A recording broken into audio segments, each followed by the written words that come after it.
મોરબી જમીન કૌભાંડમાં મુખ્ય આરોપી પકડાયો છે. આરોપી સાગર કુલતરિયાની દિલ્હીથી ધરપકડ કરવામાં આવી છે. આરોપી કોર્ટમાં રજૂ કરાતા 1 ઓગસ્ટ સુધીના રિમાન્ડ મંજૂર કરવામાં આવ્યા છે. આરોપી સાગર 4 મહિનાથી ફરાર હતો. સીઆઈડી ક્રાઇમે અગાઉ જ આરોપીની ધરપકડ કરી છે. સાગર કુલતરિયાને મોરબીના તરધરી ગામનો સરપંચ છે. મોરબીમાં ચકચારી સર્વે નંબર 602 જમીન કૌભાંડમાં મુખ્ય આરોપી સીઆઈડી ક્રાઇમની ધરપકડ કરી છે.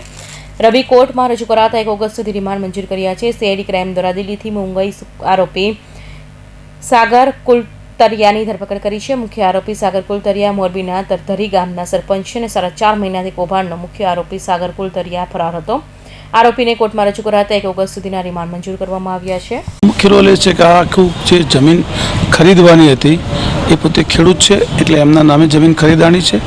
જે પૈસાની વ્યવસ્થા કરી શકે એન્ટ્રીઓ શાંતાબેનના ખાતામાં જઈ અને પરત લીધી છે. એ બધી ફાઇનાન્શિયલ જવાબદારી છે એમને પોતે લીધેલી છે. જમીન એમની પોતાના નામે છે. અહીંયાથી ભાગ્યા પછી એ સુરત, બોમ્બે અને દિલ્હી આ જગ્યાએ અલગ અલગ જગ્યાએ ગયા છે.